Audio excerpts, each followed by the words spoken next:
Alright, so I wanted to go ahead and create a video real quick showing you essentially what the route is that we'll be hiking on.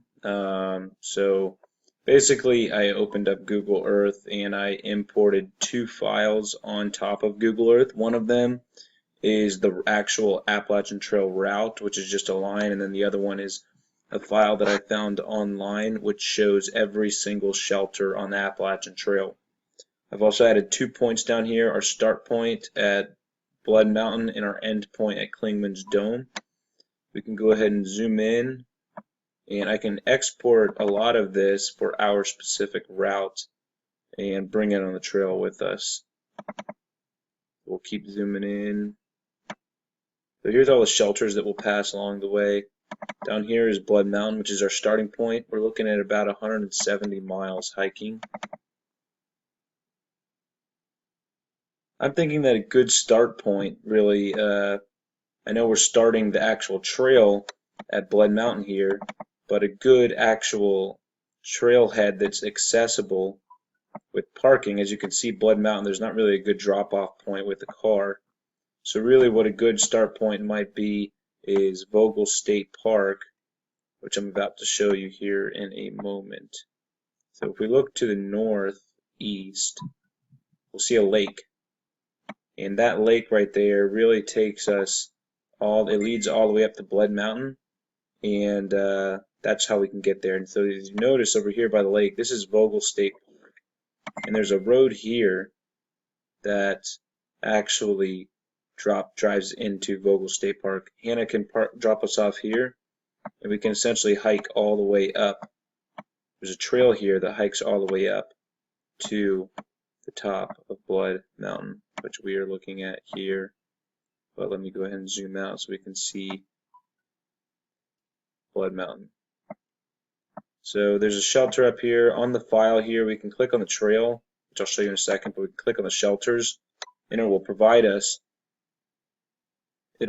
us with information about that shelter. And I'm going to print this information off for our purposes as well.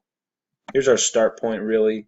This is really where we'll hop on the Appalachian Trail, and we'll be on that for the next 180 miles.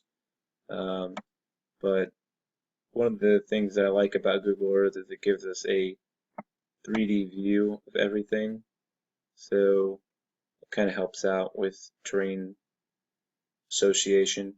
Another thing that we can do here is, since we have the Appalachian Trail overloaded on it, we can actually view an elevation profile of the Appalachian Trail. Here we go.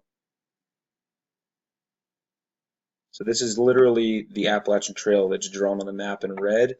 What we can do is I can go down here to the elevation profile, and it will tell us the entire profile for this specific section that we're looking at. So we can see there's a negative, there's about a 9% decline here in elevation going down the mountain. And you can see for just about well over a mile, we're going to be going downhill here. We can then do the same thing over here. We can right click here, show the elevation profile for that section. As you can see, this profile looks a lot different. We're going to be going uphill from 3,100 feet all the way up to 3,800 feet, so almost 1,000 foot increase.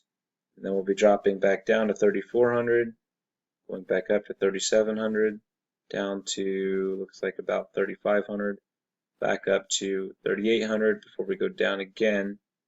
And we can right click here to view what that profile looks like. And that's a big jump right here.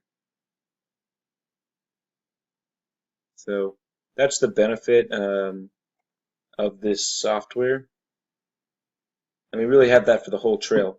So what I'm thinking about doing is going through and printing all this information off in a format that we can use, basically bring a really good detailed map with us on the trail, so that we can use for the whole trek. As you can see, our trip runs, if we want to see what shelters we have along the way, we have Blood Mountain Shelter, and the next real shelter between that, after that, is the Low Gap Shelter. The information here.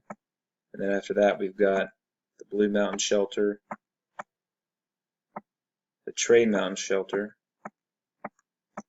the Deep Gap Shelter, the Plum Orchard Gap Shelter, the Muskrat Shelter, the Standing Indian Shelter, Carter Gap Shelter, there's a new and an old one, Big Spring Shelter, Rock Gap Shelter, Siler Bald Shelter, Cold Spring Shelter, Wesser Bald Shelter, Rufus Morgan Shelter, Sassafras Gap Shelter, Brown Fork Gap Shelter, Cable Gap Shelter, Fontana Dam Shelter. This looks like a pretty cool spot, by the way. If you zoom in on it, this is going to be a really cool shelter to stay at, right on the lake.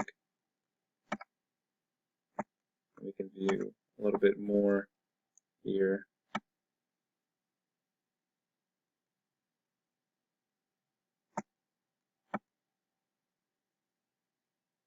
So we'll be going and staying in Fontana Dam.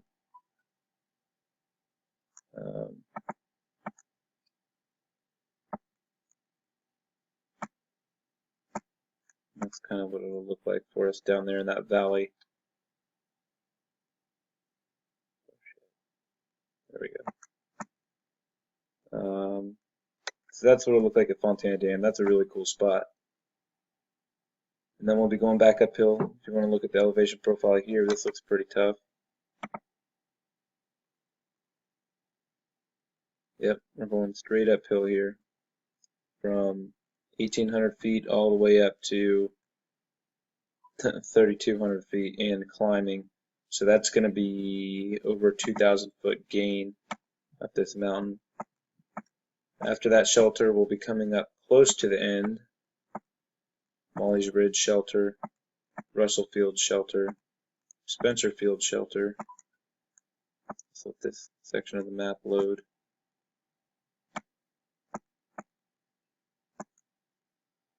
Derrick Knob,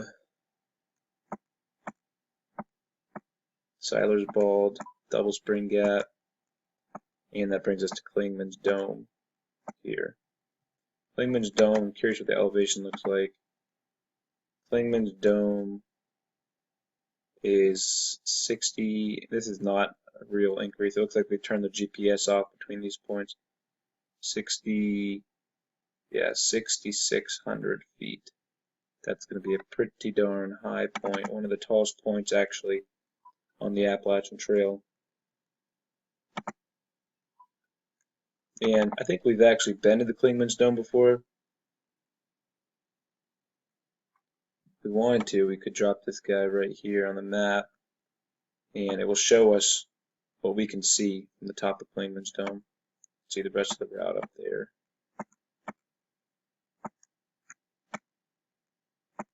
And we'll just back out.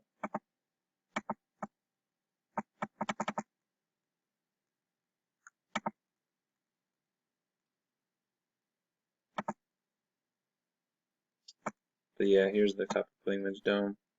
That's really where we'll stop. So going back up, we're looking at about, I think it was 170 miles.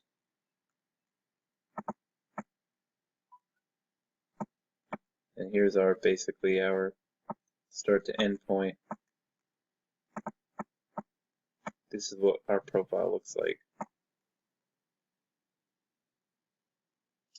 So we got our start point, Blood Mountain. Here's all of our shelters that we'll have along the way. And really, just a rough estimate here. If we wanted to use our ruler, we wanted to figure out what the estimated path is. We can do that. Obviously, this isn't 100% accurate method, but it's kind of close.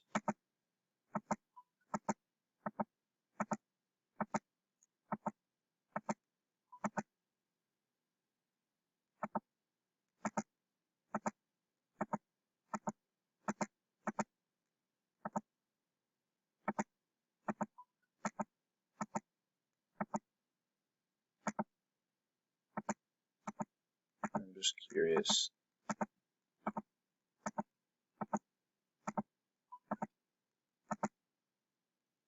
Yep. It says 113 miles here. That was a very inaccurate overlay, but we'll be able to export all this information and have the most accurate stuff here. So we're definitely going to be hiking well over 100 miles. We'll be hiking partially in the Georgia section.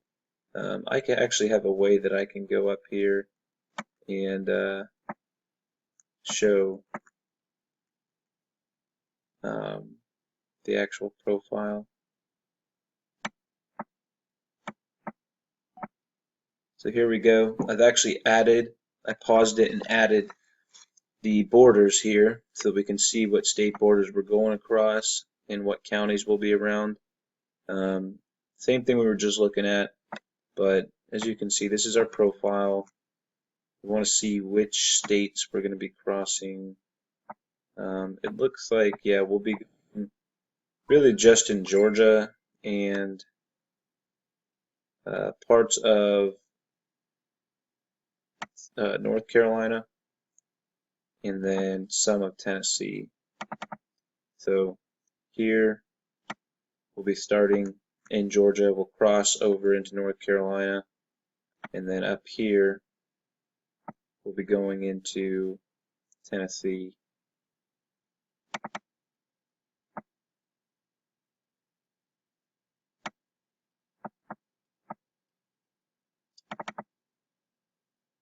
It really kind of skirts right along the Tennessee border here, Tennessee and North Carolina border. But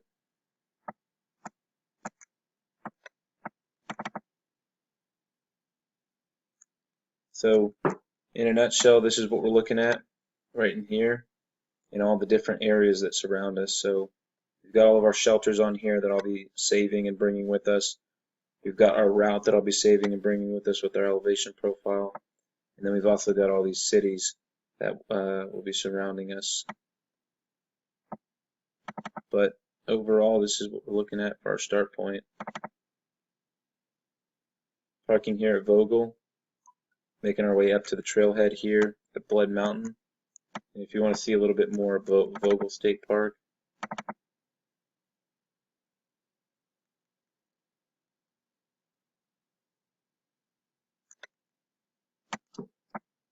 not really sure what's going on with the screen here, but let me zoom out a little bit. We'll point it south towards Blood Mountain.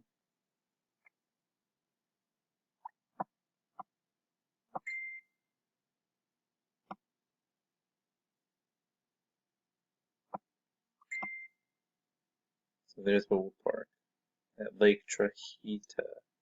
Hike up here to Blood Mountain, and then we'll go east. All right, so that's what we're looking at. Looking forward to it.